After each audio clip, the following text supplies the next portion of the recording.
Hello friends, income tax के cases की series में आज जो केस हम डिस्कस करेंगे वो इस चीज को लेकर के है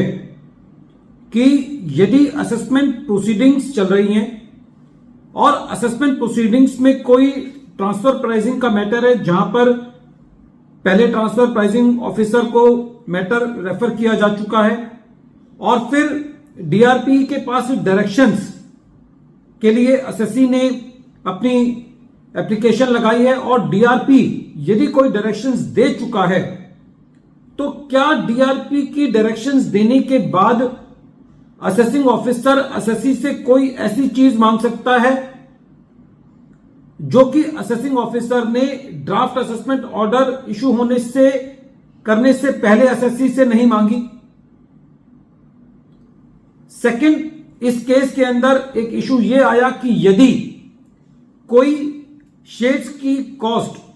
ओपनिंग बैलेंस के बतौर आ रही है तो क्या असेसिंग ऑफिसर उन शेयर्स की कॉस्ट का प्रूफ एसएससी से मांग सकता है और यह कह सकता है कि जो आपने शेयर्स खरीदे थे वो प्रीमियम पर क्यों खरीदे थे और आप उस प्रीमियम पे शेयर्स को खरीदने की वैल्यूएशन रिपोर्ट भी सबमिट करें। ये दोनों इंपॉर्टेंट इशू दिल्ली आईटीआईटी की डी बेंच के सामने एक case golden state capital PTE limited versus deputy commissioner of income tax international taxation के केस में सामने आए। यह case 120 ITR tribunal page number 106 पर रिपोर्ट हुआ और इस केस का जजमेंट 23 अगस्त 2023 को आया। प्रेजेंट केस के अंदर जब ड्राफ्ट असेसमेंट ऑर्डर बनाया गया, उस ड्राफ्ट असेसमेंट ऑर्डर को एसएससी ने डीआरपी में चैलेंज किया। डीआरपी ने अपनी डायरेक्शंस असेसिंग ऑफिसर को दे दी और जब ये डीआरपी ने अपनी डायरेक्शंस असेसिंग ऑफिसर को दी तो उसके बाद जो असेसिंग ऑफिसर की जिम्मेवारी रह जाती है वो खाली ये रह जाती है कि डीआरपी की डायरेक्शंस को फॉलो करते हुए असेसिंग ऑफिसर को असेसमेंट ऑर्डर पास करना होता है, ना कि डीआरपी की डायरेक्शंस इशू होने के बाद एसएससी फिर दोबारा से एसएससी से दस्तावेज या डॉक्यूमेंट्स मांगना शुरू कर दे। प्रेजेंट केस के अंदर डीआरपी ने डायरेक्शंस इशू की असेसिंग ऑफिसर को और उसके बाद असेसिंग ऑफिसर ने एसएससी से यह कहा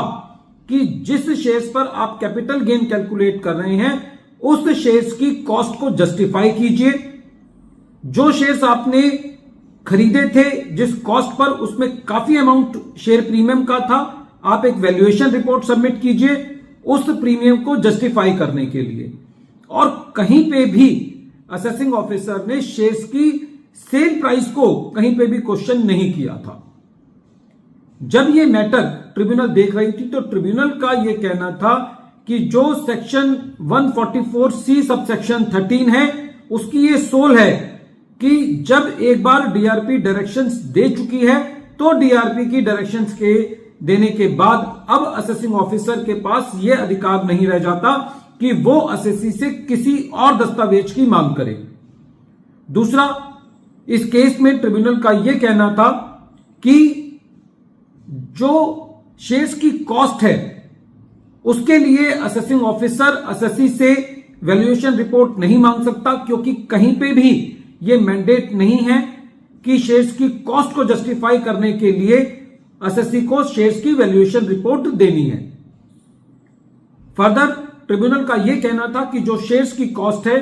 वो एसएससी की ऑडिटेड बैलेंस शीट में ओपनिंग बैलेंस के बतौर आ रही है, तो ऐसी परिस्थिति में जब कॉस्ट जो है वो ओपनिंग बैलेंस शीट में आ रही है तो एसएससी से उस कॉस्ट का अब सबूत नहीं मांगा जा सकता। और इस तरीके से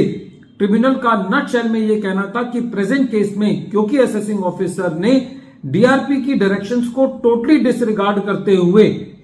फाइनल असेसमेंट ऑर्डर पास किया है, इसलिए वो असेसमेंट ऑर्डर वैलिड नहीं है।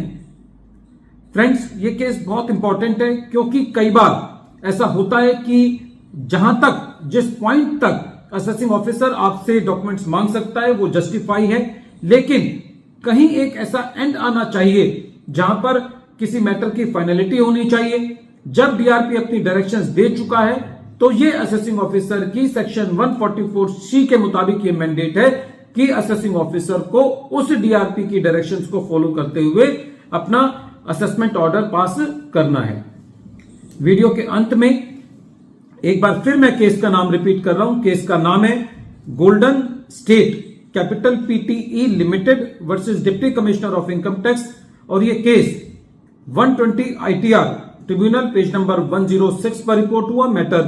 दिल्ली ITAT की डी बेंच ने डिसाइड किया और इस केस का जजमेंट 23 अगस्त 2023 को आया। Thank you friends.